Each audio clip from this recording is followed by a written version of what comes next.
Hello, everybody, and welcome to another episode of the Game Tea Podcast. My name is JP. I'm Zach. And I'm Czar. All right, so we're still in the middle of trying to combat the virus and just recording in our own individual homes. I gotta say, it's not going too bad. In fact, I'm kind of enjoying the solitude, to be honest with you. Perfect time to just catch up on some games, to be completely honest. 100% loving the free time. I would second that. Definitely was challenging at first, figuring out how to make everything work, but now that we kind of got a system down, it's going a lot smoother than we started. Have you guys been able to catch up on any games that you've been meaning to play, but just didn't have the time or anything like that? I know I've had a couple. Slightly, but been watching a lot of Bones. I haven't had the TV to myself for a while. I have been catching up on some games. I'm excited to talk to you about one of them. It's my foreshadowing for today. We're talking about Shovel Knight for the games that I'm playing, and just forgot how good that game was. What about you, JP? What have you been playing? I've been playing lots of things. I've got a game that I'm playing right now, too, that I won't discuss until a little later, but I finally finished Hollow Knight, which was an outstanding game. I mean, it was already an outstanding game, but it's kind of long, so I never got around to finishing it. I beat the Shadow of the Colossus remake for the PlayStation 4. That was really awesome. So yeah, I've had a little bit more free time. Obviously, I am an essential employee, so, compared to you scrubs, I guess I just don't have all the free time in the world to play these games. I like how you're saying that when you have the most games done. Come on, JP. I'm an essential employee too. I've been working nonstop. All right, so as you recall us talking about last week, we've been cutting up our normal news articles from the segment that we usually do. So the bulk of this episode is going to be our segment at the end, which is just talking about the games that we've been playing to get through this pandemic. But in the meantime, we actually did find a couple of interesting articles to just briefly go over before we get into that. What is this first one we're going over today, Czar? Well, we have a small PSA for everyone out there. Nintendo is telling everyone that they should not use alcohol to clean their Switches. Alcohol and alcohol wipes on the Switch can be pretty detrimental to your gameplay. It is known to cause discoloration in your Joy-Cons, and it's not very Switch friendly. Oh, is that it? It was a Joy-Con thing? I assumed that it had something to do with, I don't know, the screen or the plastic maybe they used for the case. I don't know. But is that the main reason? I'm sure over time it can actually degrade the screen because alcohol's gonna do that. It gets rid of lots of stuff. Mm-hmm. And it slowly alcohol's not acidic, is it? Is it basic? I mean, if you do it enough times, it's gonna start to wear off, wear out plastic and things like that.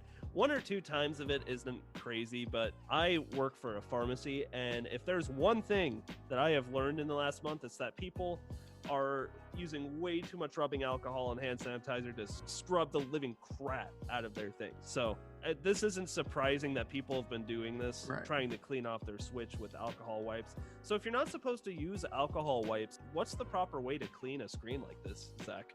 So the best thing you can do is, honestly, I go to the dollar store and I buy this $1 e-circuit cleaning solution. And it's non-alcoholic, and all that does is it wipes off fingerprint smudges and any dust or whatever that was staying on there and stuck on it. Right. Another thing you can do is just get one of those cans of cold compressed air and just gently blow into it how you're supposed to, and that'll clean out all the dust that gets inside your Switch. Other than that, your Switch is a Nintendo product, so for the most part, it's pretty durable. If you just do that to take care of it, it should last a long time. That's true. This thing, you could buy one today and then 50 years from now play it just like you could. I feel like it depends on how you play. I hardly ever have my Nintendo Switch out of the dock. I know a lot of people love handheld mode, but to me, 90% of the time I'm on the Switch, it's in my TV. I'm hardly even touching the thing. The only exception is Animal Crossing in the morning, so I can, get my daily dose of capitalism from Mr. Nook. So yeah, that was just our big PSA for you guys. Please don't use alcohol products to clean your Switch. You're gonna have a bad time. You're gonna have a bad time. You're gonna have a bad time. One other thing that we're going to talk about is the new PS5 controller just got leaked from Sony, or not leaked, just got shown off by Sony. JP, you're a big resident Sony guy. What are your thoughts so far on it? So if you are listening and you haven't seen a picture of what's supposedly supposed to be the new PlayStation 5 controller, first of all, go check it out. Us describing it isn't going to do justice. It's the most we can do is give our commentary, but go check this thing out. It looks cool. It does look really cool. But when I first saw it, you know what I thought was, wow, this looks a lot like an Xbox 360 controller. That is 100% my first thought. You know what? I know that we bicker sometimes about PlayStation versus Nintendo versus Xbox and all that. I will say, and I've never admitted this to you guys, I think of those three companies, PlayStation has the least comfortable controllers. I think they have the most, like, technically, with the touchpad, the coolest controllers. But and the sound system built into the controller. It's pretty cool to hear your game in your hands. Yeah, it really is. It's a cool controller, but as far as, like, hand comfort, that's got to go to the Xbox One, because those are some of the most comfortable controllers that I have ever held. And you know what? You can say the same thing about the Pro controllers for the Switch, but those aren't the standard controllers. You got to spend a little extra coin to nab those, so it's up in the air. But yeah, this controller, it's a lot more round. It's round, like it reminds me exactly like an Xbox controller. The button layout is the same. You've got triangle, square, X, circle on the right side, your D-pad on the left, and your two thumbsticks. The touchpad in the center has more of kind of like this diagonal shape to it where it's going off in the edges, but it looks like there's LED lights coming in on the side, whereas before it was on the top of the controller. I think that's a really cool feature. The black and white mixture they've got right now, the offsetting colors, is really, really cool. But besides that, it doesn't really look like there's a ton of new features about the controller, except I have heard that there is a built-in mic, which I think is very cool. That's really smart if they did that. It's one of those things where, like, I'm wondering why people weren't already doing that. The technology's been around for a while. You know, if you've got a speaker in there, why not have a mic too? Oh, 100%. I think they worry about picking up everyone just constantly clicking all their buttons and things like that, you know? Yeah. That could be an issue. So I imagine there's some sort of deafening technology in there, else that can get pretty annoying pretty quick. So I'm eager to see how Sony has incorporated that. If that's going to be pretty seamless, or if it's just going to be something that you use in, like, worst case emergency, you know? I think it's really cool. And you know how it usually goes with Sony too, where, you know, they'll release these versions of what their consoles or their controllers are supposed to look like. The honest truth is, I don't think this is going to be the final version of the controller, but I think if this is a look into, like, kind of concept they're going for, I like what I see so far. Do you guys agree with me on the sentiment that PlayStation usually has the least comfortable controllers? I don't know when the last time you held a PlayStation controller was. Oh yeah, I can easily get behind that. It looks a lot more comfortable in the hands than past PlayStation controllers. Yeah, no, definitely. Just the two thumbsticks, man, just like makes, I don't know if I got big thumbs or clunky thumbs. It makes it really uncomfortable to, like, shooters and stuff, in my opinion. It's funny because you'd think that's the natural way to do things, right? Is the two sticks right next to each other, like parallel, but it just doesn't feel right for some reason. Right. Having the offset analogs that we're used to, that, I don't know if maybe it's just because that's what everybody's been doing since the dawn of video games, but that's what's felt the most comfortable to me. Well, it's funny because, correct me if I'm wrong, but I believe Nintendo had the one analog stick, but then Sony came in and introduced two analog sticks, which is what we've had since Xbox came into the game, and then they were like, okay, here's the dual offset analog stick thing. Granted, that was on the controller that was known as the Duke, the giant controller that was just a monstrosity. Oh yeah, this thing was a dinner plate in your lap. So PlayStation kind of pioneered the dual thumbstick, and then Xbox finally came in revised, and I don't know if they had a patent on it or whatever. Sony stuck with that archaic design. I don't know. In my opinion, it's archaic, but I'm sure people who have lived with Sony their whole life, they're fine with it. Mm-hmm. I gotta say, just from the standpoint of fast-paced games, I really don't like my D-pad on top of the analog stick. I just feel like it fits better into the hand, and it's a more natural shape for the thumb just to be erect, basically. And then your other thumb has free motion for the buttons, and generally you look around with the right stick, so you would move your right thumb to look around, and that doesn't feel as unnatural as having both thumbs basically horizontal to each other. That's a great point, but I don't think it was enough to justify using the word erect. Any chance I get to use the word erect, is an automatic take it. Just think of your erect thumbs. Oh, that's nice. So I love what JP talked about the touch bar. They kind of made it bigger so it's easier to use. And they talked about the microphone and sort of thing. Another thing they're really focusing on this generation, it sounds like, is they're focusing on haptic feedback. So there's apparently like more intricate motors inside the controller. And I'm excited to see how that actually integrates with like the games and how immersive that really becomes. With the Switch, that was a big deal too. And I guess I never actually played 1-2 Switch, but no one really uses the HD rumble of the Nintendo Switch. So I'm curious as to how that's like more of a buzzword than it's actually going to be something that's like used. You know what I mean? Yeah. The Switch's Joy-Con has the most advanced rumble technology that has ever been implemented into a gaming console ever. It's violent. I thought I was going to have a seizure when that thing started vibrating. But the problem is it's underused. I mean, with 1-2 Switch, that was supposed to be like the big demo of what you can really do with the rumble of these Joy-Cons. And it was great, but they haven't done a lot to implement that since. Right. I mean, Czar is right. It's good rumble still, but it's nothing special compared to the PlayStation 4 and the Xbox. You know, it's all kind of in the same boat of, woo, rumbly. Right. And Mario Party was kind of cool when you like flip the meat, I guess. You know what? That's, yeah, flip the meat. I don't know how else to describe it, but you know the minigame I'm talking about. It's those party games are really what's really good for testing out what the Joy-Cons can do. Right.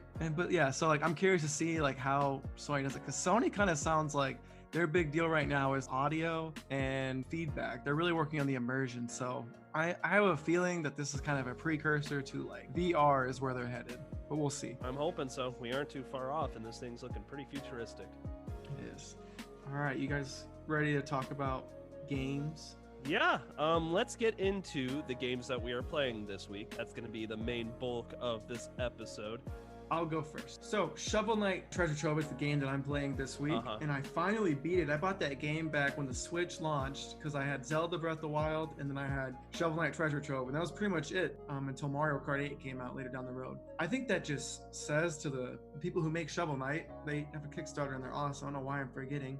So they released the game, the DLC Spectre of Torment, exclusively for the Switch for like a month. It was like a timed exclusive. And I just fell in love. It's like Tony Hawk's Pro Skater meets Mega Man. That is an odd combination. It sounds crazy. Yeah. It sounds crazy, but if you actually play the game, you'll see what I mean. You're Spectre Knight, who's not any relation to Shovel Knight, other than they both have Knight in the last name. And he basically rides his scythe on rails. And so like, you know, like those Sonic the Hedgehog 2 moments where you like jump between rails? Yeah. And so it's very similar to that. Basically fast paced and like, it's not as hard as Celeste, but it's kind of like that kind of a platformer too. And there's a bunch of collectibles, a bunch of upgrades, and guys, I can't. If you like 2D platformers even remotely, like this is the next step of 2D platformers. I absolutely love Shovel Knight. Like they took it to the next level with this game. So what console was Shovel Knight originally on? Because this is just a port that was made as a quote-unquote launch title for the Switch, right? Well, so it was launch exclusive time DLC. It's kind of funny when you put it like that. So Shovel Knight was a Kickstarter that came out in 2013. It met all its goals. Right. And then in 2014, I believe it came to the Wii U, and then eventually it's came to it's everywhere now. So you can play on the PS4, Xbox One, PC, and Switch. I say anything that started off on the Wii U, we're just like, I don't know what you're talking about. This is a Switch game now. No, exactly. Guys, I just really think you should definitely dabble in Shovel Knight. It's on sale for like $27 right now, and you pretty much get 4 games. You get Shovel Knight the original, you get Spectre Knight, which is kind of like second take. It's the weakest of the DLC. It's kind of like just doing Shovel Knight again, but as Plague Knight. And then you get Spectre Knight, which is that Tony Hawk's Pro Skater thing I was describing. And then they released King of Cards, which came back in, I think it came out, I don't even know when it came out, February or something. Maybe it was last year, even last September. It just kind of fell under my radar because all the games were coming out for the Switch. So what's the art style of the game like? Very like SNES featured pixel art. Imagine Mega Man Zero, but more polished. Kind of how I could talk about it. That's very, very cool. Yeah, it's a beautiful game. So you play as Shovel Knight, who is your typical protagonist. He's trying to save the damsel in distress. Is that his name, Shovel Knight? He doesn't have it's actually Benjamin. No, it's just Shovel Knight. It's Shovel Knight. It's a family name. Family name. So Shovel Knight goes around, he goes through and he conquers, I think it is 8 cities, 8 levels, and then eventually gets the final boss and boom, saves the damsel in distress. And yeah, that's Shovel Knight for you. The story sounds a little standard. Any twists or turns that are crazy? I mean, I know you don't want to give too many spoilers about the game. Is it pretty cut and dry? I mean, it's a SNES style game, and it's not an RPG, so it's pretty cut and dry. I would say there's a twist in there, but nothing that you're like, whoa, I didn't see that coming. But kind of like, oh, that's neat. Yeah. One of those. What is this game's rating? Is it like T? Oh, it's E for everyone. Oh, is it E? Yeah.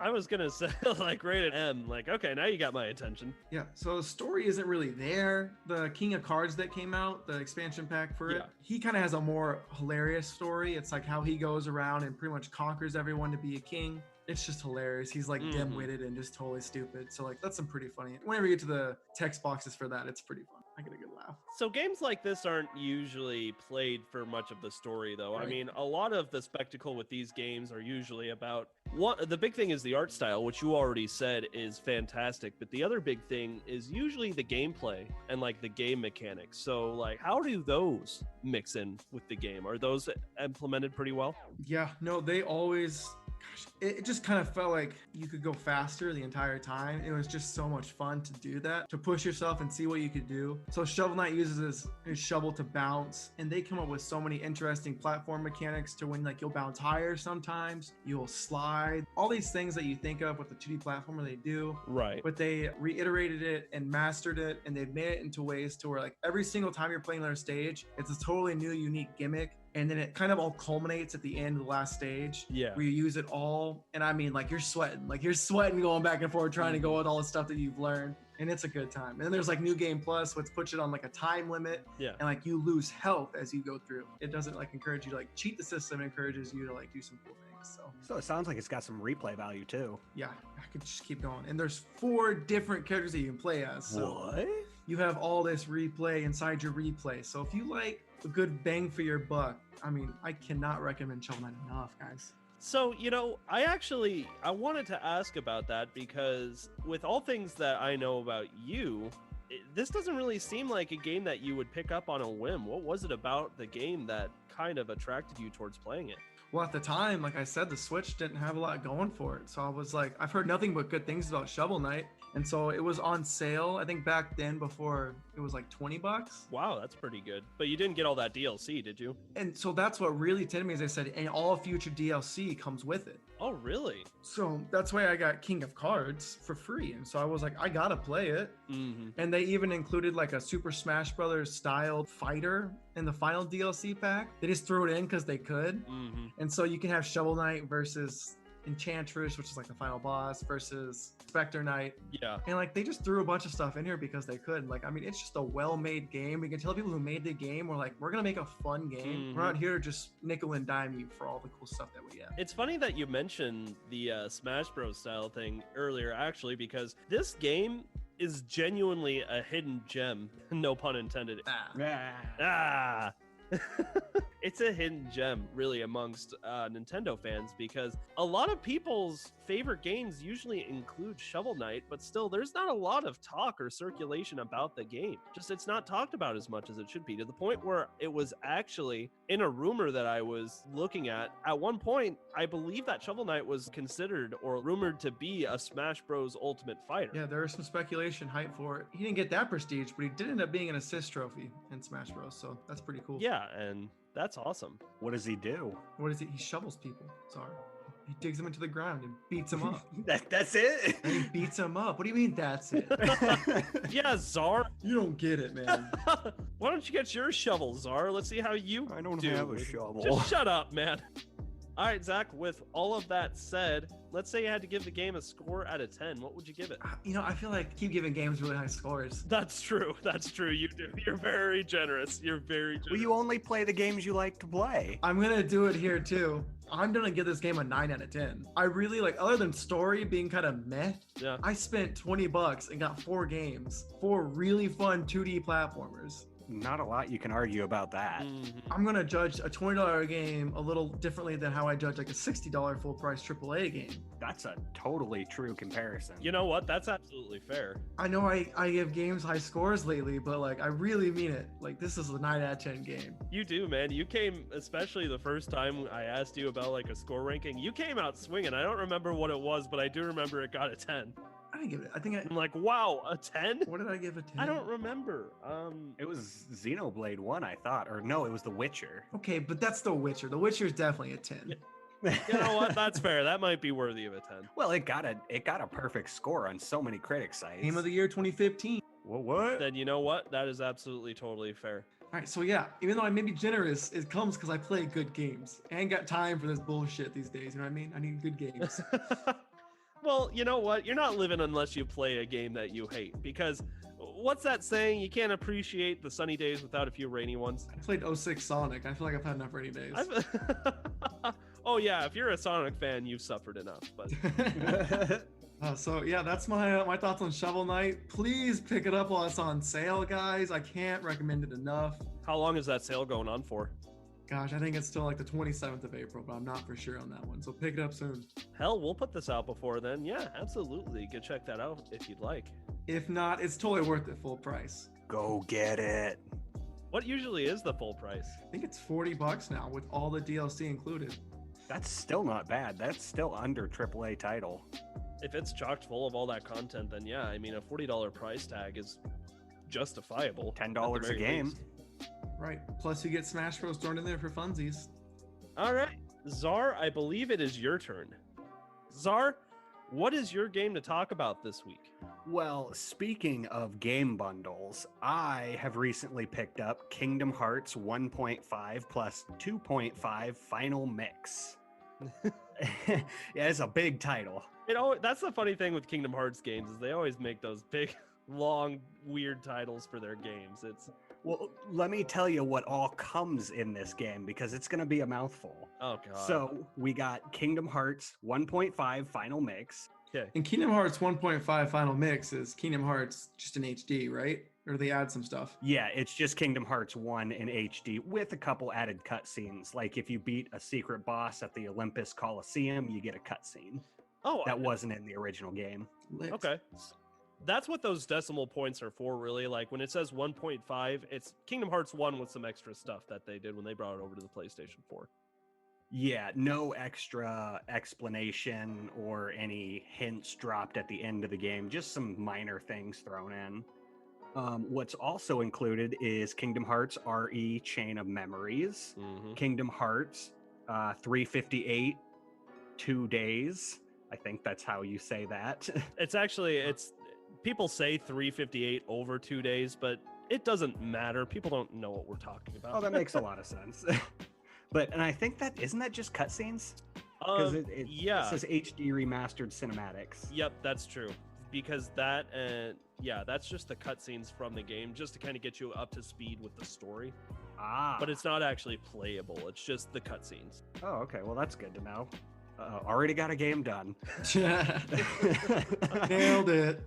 We also have Kingdom Hearts 2.5 Final Mix, which is the second installation, Kingdom Hearts Birth by Sleep Final Mix, and Kingdom Hearts RE Coded HD Remastered Cinematics, which basically I think sums up the second game and its spin-off in cinematic form. Mm-hmm.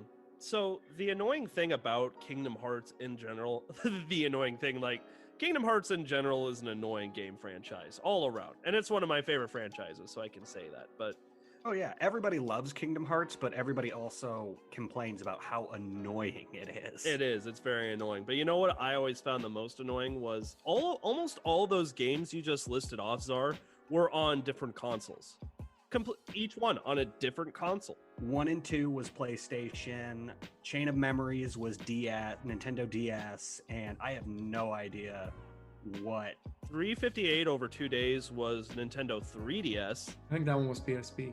No, Birth by Sleep was PSP. Yeah, Birth by Sleep was PSP. But you see, that's the annoying thing about Kingdom Hearts is all of these consoles you have to buy just to play the stupid games and understand what's going on. Well, yeah, and that's the thing. Each and every game is critical to the next game's story for whatever reason, even if it's just minor character introductions. Although Chain of Memories was as annoying as it is absolutely essential to the series because it introduces the new bad guys and a new ally. I don't want to give too much away because I know there's a lot of fans out there that would kill me for spoilers. The game's been out for years. Well, yeah, but now everybody gets a chance to play all of the games back to back. You know, like you don't have to have multiple consoles. You can all just load up the same game on one console and just go through all the story. You know what? That's a fair point. So I got like 2 comments here. I got 2, okay? So is there no dream drop distance? That is on Kingdom Hearts 2.8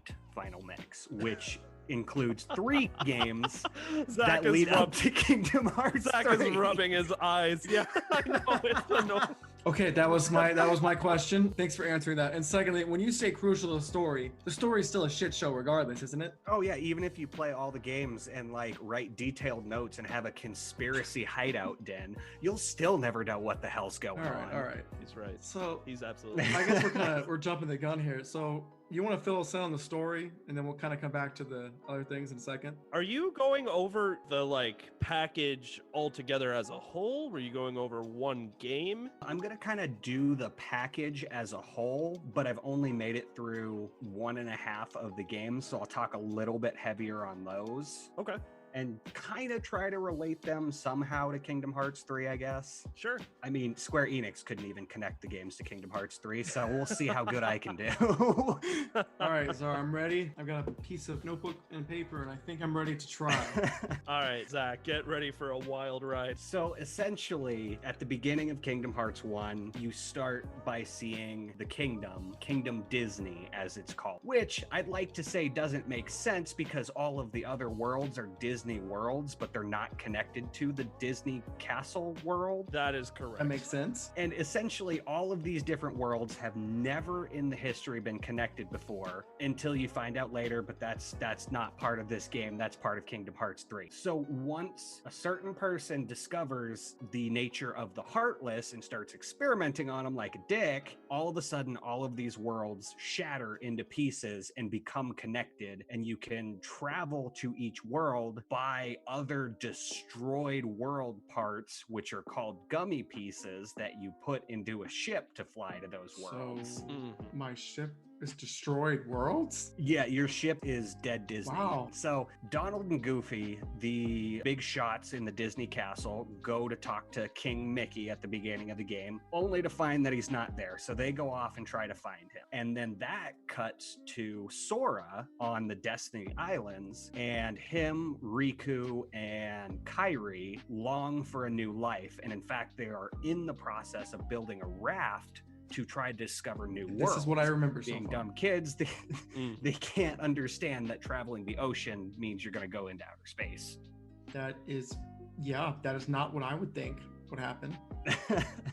But that's what they're doing. Then all of a sudden they find some big bad scary dude on their island. He opens a door and the 3 main protagonists get sucked into a new world, which you start off in Traverse Town after that. And that's where Sora meets the other heroes of the game, Donald and Goofy. And after a long Gooby, tutorial, yeah, you finally get Gooby. Gooby. Gooby, please join my team. I don't need this tutorial. I know how to jump and whack things. Who's Gooby? Has it been that It's long? Goofy. Goofy. Oh. Yeah, it's I Goofy. thought you were saying Gooby. I am Yeah, saying we are Gooby. saying Don't you Gooby. remember that meme from a few years ago? No, I feel like a fool right now. I feel like I boo-boo the fool. Gooby, please. Gooby. Anyway, keep going. And yeah, so you join forces with Donald and Goofy and you try to figure out where King Mickey is and also where Sora's friends Kairi and Riku are. And through that, you discover a lot about the Heartless and someone else puppeteering the Heartless, which basically is about all you learn from the first game. You find you actually do find your friends, but not everything is quite as it seems, knowing that it's Kingdom Hearts. And that's all just the first game, right? Yeah, that's just a basic summation of the first game. There's a lot of other detail, and I nearly 100%ed it. Well, I'm lost, so let's talk. Let's talk. Oh, and you only got a piece of the pie, dude. That's just the first somehow game. 8-year-old me beat Kingdom Hearts 1. I don't remember any of this. I just know Sora was pretty cool. That's all I remember. Yeah, Sora is pretty cool. Do you want to go into characters? The thing about Kingdom Hearts, it's like Zara was saying, there's so many games and the story is so convoluted that for people who try and get into the series this late in the game, it's intimidating. Yeah, I started with Kingdom Hearts 3. Not gonna lie, I picked Kingdom really? Hearts 3 up. Yeah, like right after it came out, because I was really excited that the Xbox was finally gonna see the Kingdom Hearts series, and loved it. Absolutely loved it. Didn't know what was going on. Yeah, I was gonna say you were probably a little lost. But they do make the story simple enough to know what you need to know. You know, bad guys versus good guys, and this is the overall outcome. The other minor details about the relationships between the characters and how the worlds happen to connect with each other, that's all the minor stuff. But yeah, I got into it after Kingdom Hearts 3, so I wanted to go back and play the entire series. Right. So I think Zach asked you more about the characters in the game. Yeah, so the main character of the series, which a lot of people would argue, but I'm not going to get into that shenanigan, is Sora. And Sora is the second key holder's choice. So the Keyblade chooses its masters, and it had an original character in the game that it wanted to choose, but due to impurity of heart, decided to choose Sora, who was the weaker of the characters, who you play. So you play as a weakling. Okay, got it. Yes. Yeah, you play as a little bitch. Then there's Donald, who is the court's magician. So apparently, I like to refer to him as the jester for King Mickey. Other than that, you got Goofy, who is the captain of the guard, which I don't know why anybody would make that clumsy oath the captain of an army. He's your tanky boy, right? He is a tanky boy, man. He hides behind a shield, but he kicks butt. And those are the main characters, and I could talk for days about the side characters. Everyone else is like a Disney spinoff or a Final Fantasy spinoff, right? They're pretty much everyone ever has pretty much been in at this point. The only exception to that is Kairi and Riku, Sora's friends, and Kingdom Hearts also includes some Final Fantasy characters. Yes, I don't quite remember their names, but there are 4 people in Traverse Town. One of them's name is Sid. There's Leon, who has a gun keyblade. Leon's Final Fantasy 8, I think. Yep, that's correct. Yes, they're Final Fantasy 8. And man, I am kicking myself right now because I cannot think of the other 2, but one of them is from Final Fantasy 7. It's actually Cloud and Yuffie. Yuffie, that's who I was thinking from Traverse Town. Yuffie's from JP's like, 7. I got this game on lock. Come on. I've been playing Kingdom Hearts for such a long time. I know. But you know what? So I'm probably butchering this for you. No, it's not. You're doing JP's shed like 3 tears since you started talking. Sorry.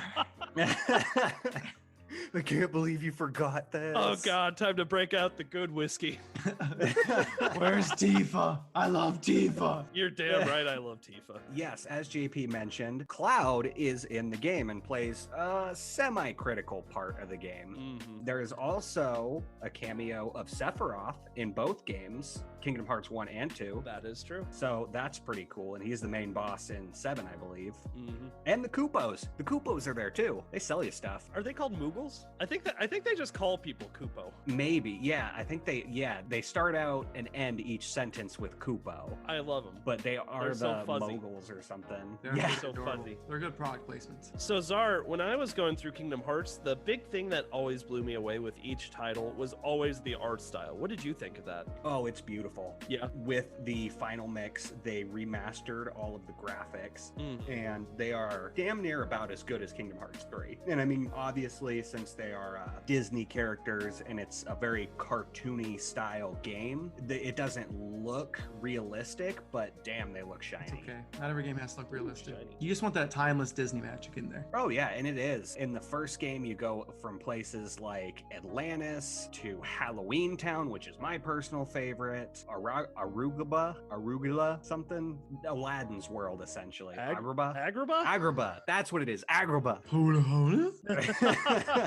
So besides the art style, the thing I always loved about Kingdom Hearts is also the fighting in that game is always great. What did you think? It is very fast paced, and I love the aerial style of most of it. At first, you know, your jump is pitiful and you can't hold a candle to most basketball players, but by the end of it, you fly. There's a skill where you can glide just normally to reach areas, and you implement all of that in a combo style fighting game. So as you progress and level up, you can unlock things like Strike Raid, where you throw your Keyblade, or other type combo moves where you can keep building to do extra damage as long as you push the right buttons, which I really like. It's a lot of memorization. I think it's super cool. Kingdom Hearts, I mean, it's a controversial game in its own right because of how convoluted the story is and all of that, but any person who usually has something negative to say has to admit that the combat is usually a lot of fun. With the exception being Chain of Memories, which was the biggest mistake in the Kingdom Hearts series. What's wrong with that game?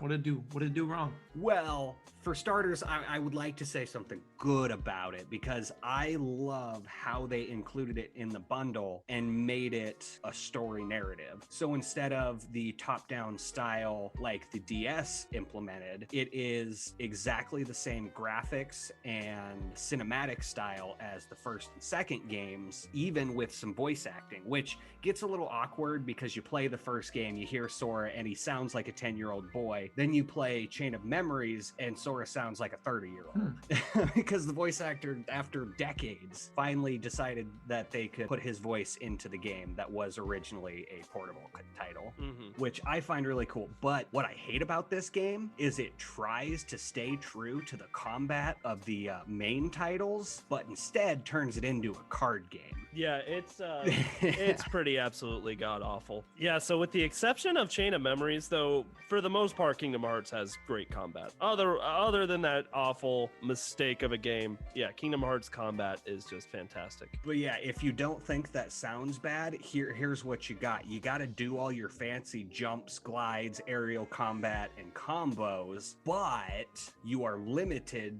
to how many cards you hold in your hand. And so you've got essentially 3 types of cards. You have attack, magic, and item. The attack cards show different keyblades. Since Chain of Memories is kind of a re-examination of the memories that Sora has from the first game, all of your attack cards are based on those keyblades that you accumulate from the first game. And those each have a different numerical value, 1 through 9, 0 through 9, I should say. And each keyblade does a different amount of damage, has a different recovery rate, has a different reach, even though when you actually fight with them, you still just have the original kingdom key. Then you have magic cards, which are your magic spells from the first game, all same different 0 to 9 card values. Whoever plays the highest card value ends up getting to attack. The other person gets a card break and they get stunned for a second. And then the item cards are basically things to reshuffle your deck, reset the counter to reload your deck, and even buff your player a little bit. Wow. And you have to use all of these cards and string them together to create combos in the middle of a fast-paced combat environment. So you got enemies attacking you. You can't afford to just like look through your deck and you're like, okay, I want a 7 and I want a 4 and I want a 5 all put together. You just have to have them. That, you know how I know that is the dumbest, most convoluted fighting style I've ever heard in my life? I've beaten the fucking game. You completely lost me. Right? I have no idea what you're talking about anymore. I'm totally lost. I'm just like, yeah. I've beaten the game, and I'm like, what the fuck? What did I just do? Oh my. And it even gets more intricate than that. Okay, so to kind of reel it in here, because you just wanted to talk about Kingdom Hearts 1 a little bit, right? Those were the 2 games I've played thus far. I'm stuck currently on Chain of Memories because it is a bitch and 3/4. Yeah, they took the one thing that Kingdom Hearts undoubtedly had and they ruined it. I mean, don't get me wrong, if it was like us 3 sitting down at a kitchen table, I would love to play this card game. This card game sounds fun. Well, battling Heartless. But not if I'm playing a fast-paced game. Yeah, absolutely. Other than that, the gameplay and game mechanics of Kingdom Hearts is great. I love the treasure seeking, and you see a treasure chest that's up really high and you really kick yourself because you You just think that there's a way to get it right now, but you have to come back later when you learn how to jump higher or glide through the air. And I think that's really cool because I am meticulous when it comes to these games with collectibles. And I just want 100% them. Right. So I absolutely love that. So the only one of the games that you've beaten out of the 6. Out of the 6 games. Technically 4, because 2 of them are cutscenes. Yeah, that's true. Okay, so you're almost halfway there. Right? I know, that excites me. So if you had to give Kingdom Hearts 1 a score, since that's the only one you've beaten so far out of the bunch, what would you give it? Kingdom Hearts 1, I would probably have to give a 9.5. Really? Wow, a 9.5 Yeah. out of 10. That's awesome. It's a remaster. Well, I guess I wouldn't even call it a remaster. I'd call it a remake. Some of the bosses were a little frustrating. You have to really know strategies, but that's what I like. That's what I loved about even Legend of Zelda games, taking it into the strategy. Absolutely. It's not just about swinging your stick as fast as you can and coming out victorious. You got to know what you're doing, attacked. mixing magic items and attacks. I feel personally attacked. I swing fast. Yeah, what kind of dumb jerk would like a game like that? I don't know. Zach, are you? I mean, don't get me Zach, are you crying? wrong. No. It's fine. If you want to play Kingdom Hearts like a button masher, you absolutely can. You can just wield the biggest shtick and swing hardest. That's true. But there is also a level of finesse that you can add to the game if you so please. That's true. Big sword smash now. Although I give Kingdom Hearts 1 a 9.5, I would give the overall bundle a perfect 10 out of 10. Think so, huh? Oh, yeah. I mean, you get essentially 6 titles of content for one price, and the mobile titles for the Nintendo DS and PlayStation PSP, you get those remade and in a cinematic style that's easy to digest. So you can feel immersed into the story, even if the game is kind of shitty, like Chain of Memories. Absolutely. Graphics are amazing. The voice acting is really cool. And you didn't even mention the music. And I think that's a big selling point of Kingdom Hearts Oh too. man, how did I forget the music? That's the a great music point. is it's hypnotic. They have a fire. The music score is so beautiful. And I mean, knowing that this is half Disney game, you would imagine that Disney would spare no expense when they put their name on something. Yeah, Disney's not going to let you say it's got Disney stuff in it unless it's top shelf stuff. And the music in Kingdom Hearts is phenomenal. This is top shelf stuff. Love everything about Kingdom Hearts. Pick it up. Especially, I mean, the bundle's been out for a while now, so you can get it for pretty cheap. Yeah, I think I got it for $30. $30 for 4 games, that's a good fucking deal. But speaking of characters in multiple games, is it my turn? It is your turn. Oh my god, you guys.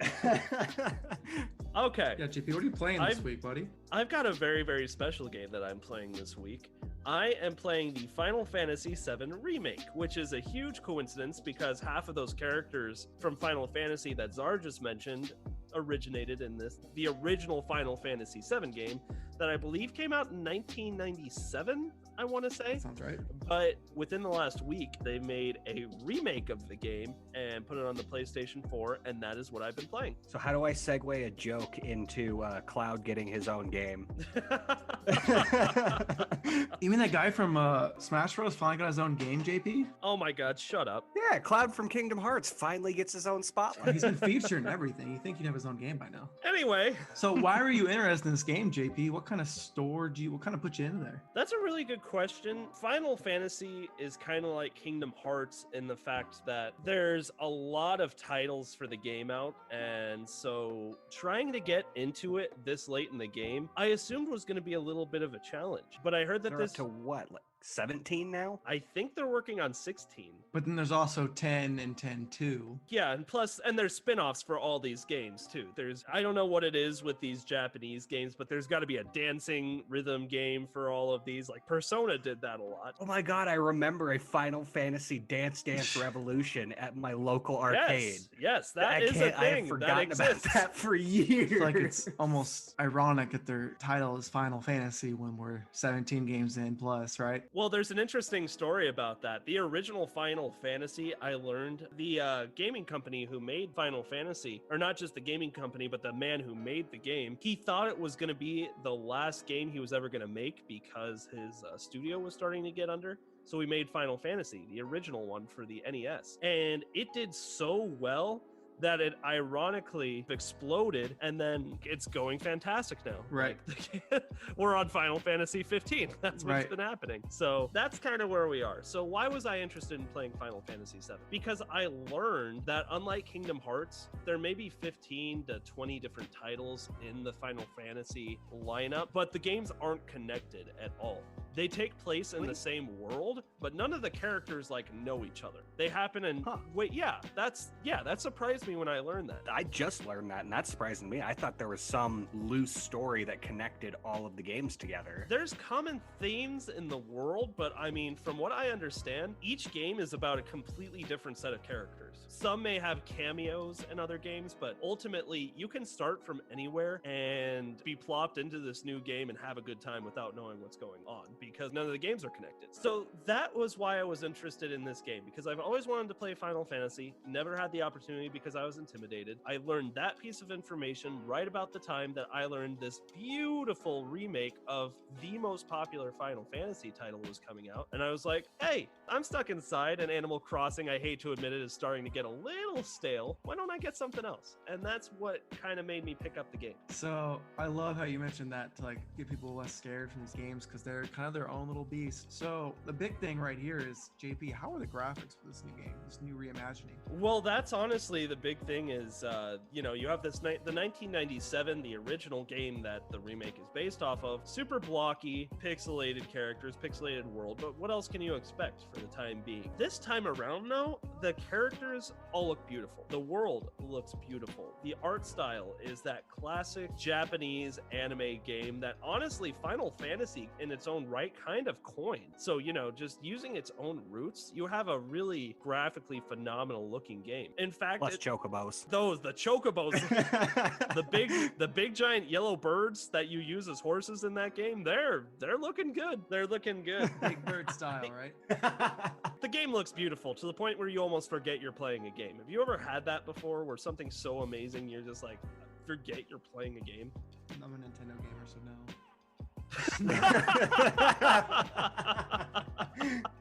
That says it. My only gripe with the graphics at all is there is a lot visually going on in Final Fantasy VII Remake all the time. So if you look at textures in the world around you, you notice some quality drops pretty often. The characters always look beautiful. How far is your range of visual then? You have a decent field of vision, but I mean, if you approach a door that you have to move, it's pretty clear that there's a huge texture drop there. That was the first time I noticed it. Was like 20 minutes in the game. A door that I had to open. Just Cloud is just this super detailed, beautiful man. I'm not afraid to say it.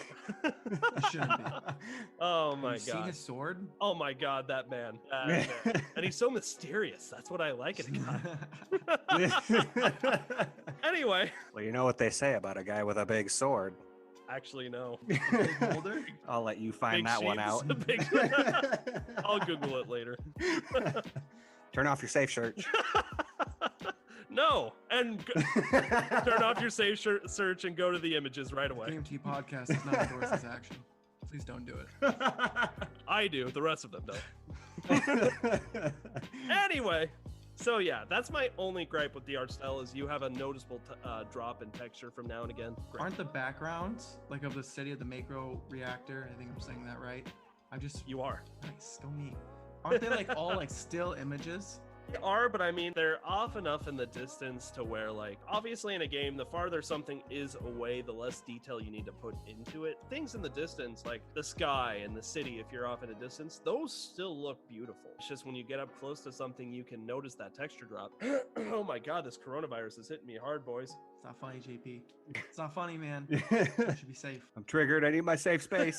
I'm cleaning my mic with alcohol. So that's it for the graphics. The characters, Czar mentioned a few of them because they do show up in Kingdom Hearts. So you play as a guy named Cloud, who in this world became a soldier for basically this huge city and then kind of went AWOL after he saw how corrupt they were, and now works as a mercenary. But the way they treat soldiers in the game is they get infused with this Mako, which is kind of like, you harvest it from the earth. It's kind of like, they refer to it as the lifeblood, but it gives you super strength, basically. Super strength, and like whatever they pumped Captain America full of, they're doing the same thing to these soldiers. And Cloud was one of those people. So he is just this badass with a huge sword and was hired as a mercenary at the beginning of the game by this group of people that know that extracting the Mako... Avalanche, and it's like a terrorist group. So yeah, there's this group that hires Cloud called Avalanche,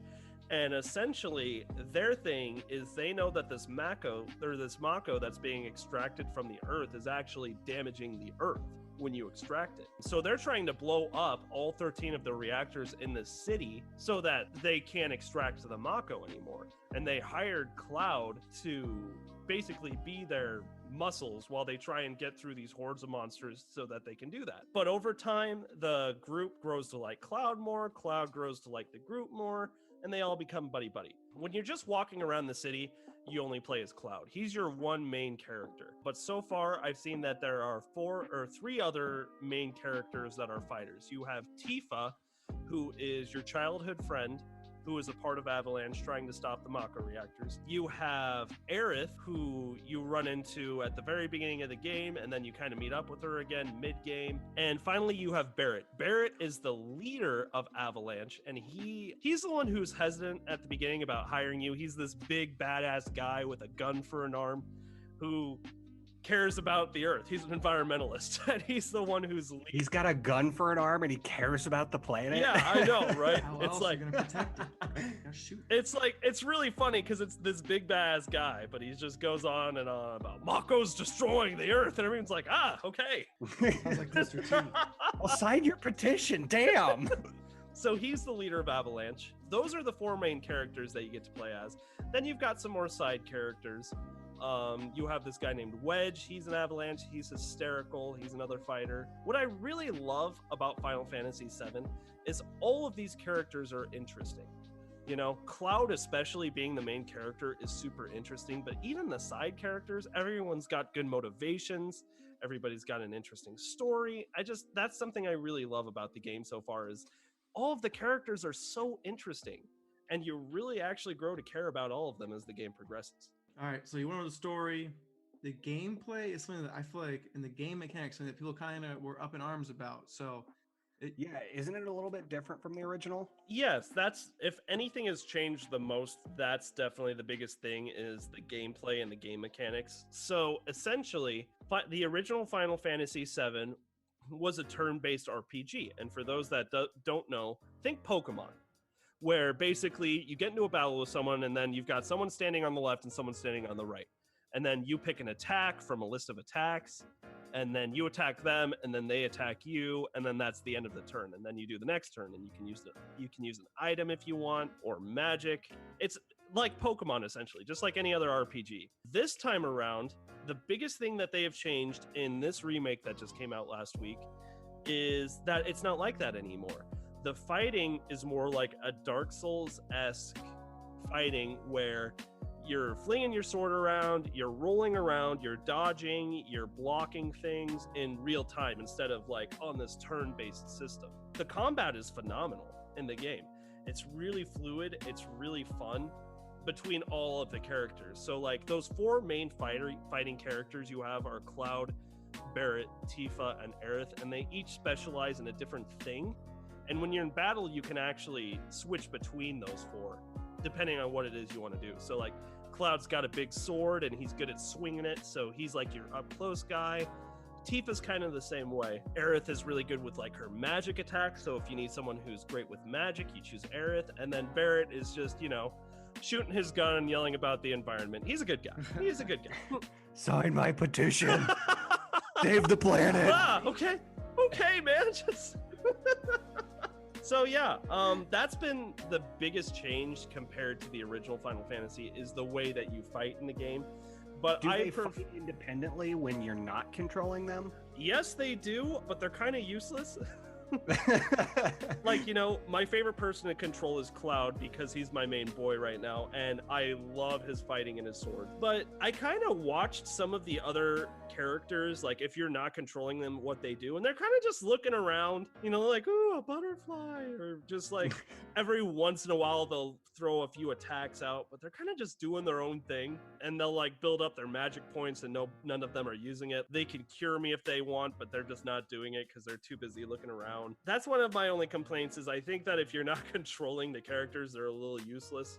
But you know what? It's a minor thing, because you're doing the bulk of the work, whoever you decide to play as anyway. So that's kind of typical RPGs. It's hard to get good AI in RPGs without trivializing the content. So yeah, because it's easy to make the game a walk in the park if your companions, you know, are kicking butt. Yeah, that's absolutely true. So other than that, the fighting is fantastic. It's a little bit button mashy, where like if you're Cloud or whoever, you press X, but with Cloud you can switch it up. Every character has their normal X attack, and then there's a triangle attack, which is more of like a specialized attack that you should use at more strategic times, and then everybody has magic attacks that they can use.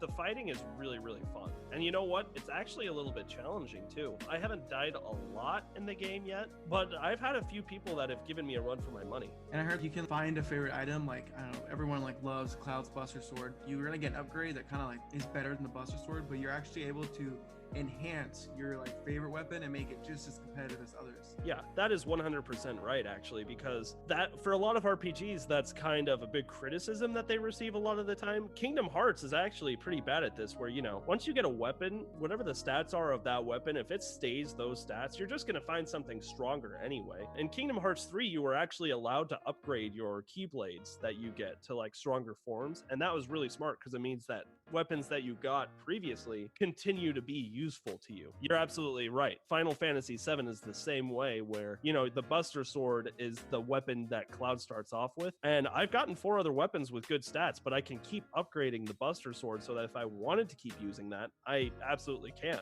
Something I value is choice, and God, once you find that like one sword that like either suits your play style or just looks dope, you're like, I want to rock this. So I'm glad that's a choice in the game. And the Buster Sword is so iconic for Cloud's look too, that you're just like, oh man, I don't even want to use anything else. It looks so good.